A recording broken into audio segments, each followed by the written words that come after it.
কর্মসংস্থানের জন্য বাংলাদেশি প্রবাসীদের প্রথম পছন্দ সৌদি আরব। এবার সেই প্রবাসীদের জন্য সুখবর দিল সৌদি সরকার। দেশটির শিল্প খাতে কর্মরত সব প্রবাসী শ্রমিকদের উপর আরোপিত ইকামা বা ওয়ার্ক পারমিট ফি মওকুফের সিদ্ধান্ত নেওয়া হয়েছে, যা প্রবাসী কর্মীদের পাশাপাশি শিল্প প্রতিষ্ঠানগুলোর জন্য বড় স্বস্তি হিসেবে দেখা হচ্ছে।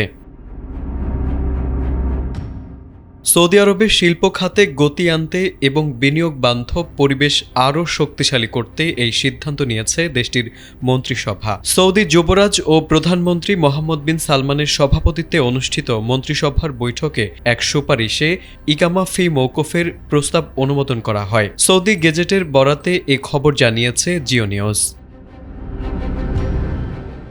সৌদি শিল্প ও খনিজ মন্ত্রণালয় জানিয়েছে, এই পদক্ষেপ সৌদি শিল্পের বিশ্ববাজারে প্রতিযোগিতার সক্ষমতা বাড়াবে, পাশাপাশি তেল নির্ভর অর্থনীতি থেকে বেরিয়ে রপ্তানির সম্প্রসারণে গুরুত্বপূর্ণ ভূমিকা রাখবে।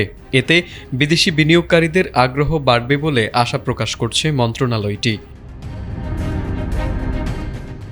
ভিশন ২০৩০-এর আওতায় বহুমুখী অর্থনৈতিক কাঠামো গড়ে তুলতে সৌদি আরব দীর্ঘমেয়াদী পরিকল্পনা বাস্তবায়ন করছে। ইকামা ফি বাতিলের ফলে শিল্প প্রতিষ্ঠানগুলোর পরিচালন ব্যয় কমবে, উৎপাদন বাড়বে এবং অটোমেশন, কৃত্রিম বুদ্ধিমত্তা ও আধুনিক উৎপাদন প্রযুক্তি দ্রুত গ্রহণের পথ সুগম হবে। সব মিলিয়ে এই সিদ্ধান্ত সৌদি আরবে কর্মরত প্রবাসী শ্রমিকদের জন্য একটি ইতিবাচক বার্তা হিসেবে বিবেচিত হচ্ছে।